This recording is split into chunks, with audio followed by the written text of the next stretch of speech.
So tonight I attempted to go live, and for some reason uh, it wouldn't permit me to, but I guess that's a blessing in disguise.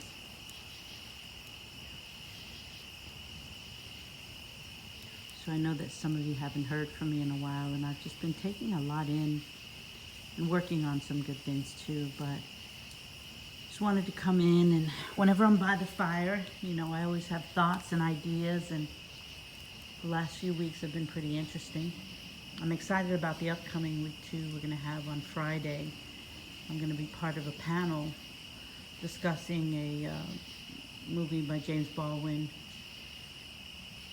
called I'm Not Your Negro. And I know some people are sick of the whole racism conversation and things of that nature, but it's funny, I was making a joke the other day, and I was telling, I don't remember who it was. Oh, Ebony. I was telling Ebony that the Obamas owe me money. Now, for those of you who don't like the Obamas, don't chime in. It's a joke. Because I was going through my office and cleaning things, and I found I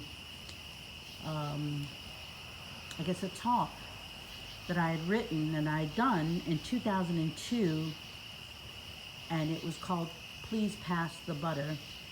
And in many times within that speech, I would have the audience say, please pass the butter, or yes, I can.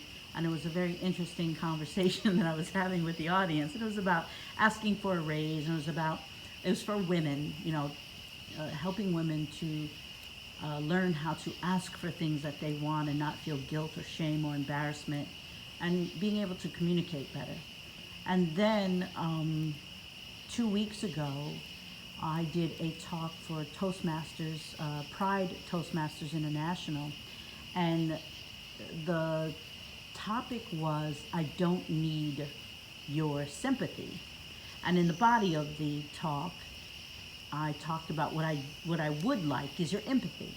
So I say that by saying, for those of you who are sick of the racism conversation and still not really getting it,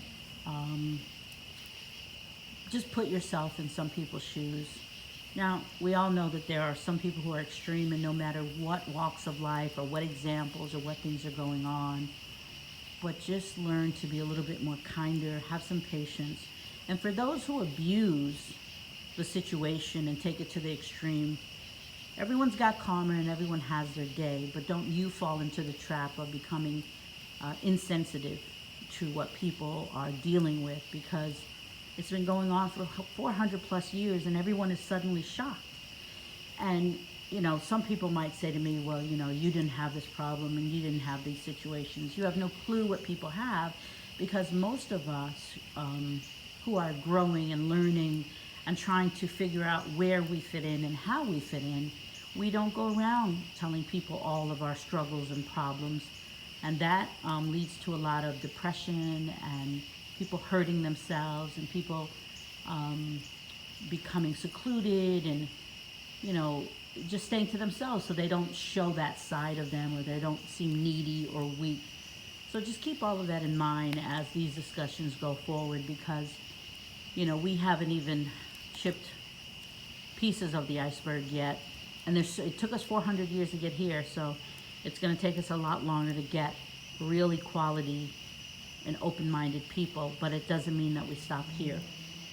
So that's one of the things coming up this week that I'm excited about. But in general, it's just been for me, it's been a really nice summer.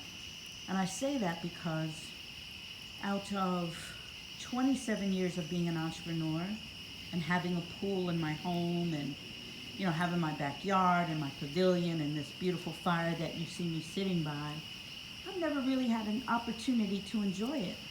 I've worked like a beast for many years, and then for a few years I sat on the side of the road and parked and stayed in my house, or left here because I felt the area was so bad, or I needed something so much better. And there's a saying that says, everything you're looking for you already have. And I always talk about COVID-19 when I get near this fire for some reason, but COVID-19 made me really realize what I have, and even more of who I am and what I'm supposed to be doing and how I'm supposed to be doing it.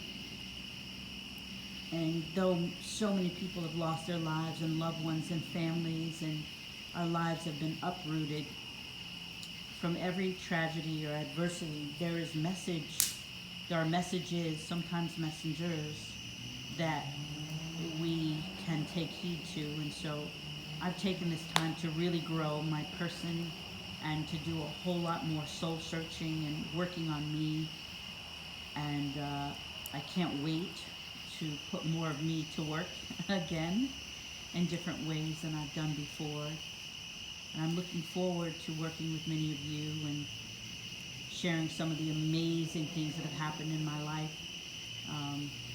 Less than 3 weeks ago, something amazing happened in my life just when I was about to give up on something and throw in the towel. And I'm so grateful that I didn't completely. You know, I was playing hokey pokey with something, and I got a huge message via dollars and cents to tell me that I was on the right path. And it doesn't always work that way, but you have to be open to whatever way a message or a messenger comes to you. And so I am grateful for that, because it has made a tremendous change in my life. And if you're interested in knowing more about some of those things, you can always contact me. Feel free to reach out. Ladies, before we really close up this summer, I'm going to do one pavilion event. So those of you who are interested, inbox me. I think we're going to have some fun.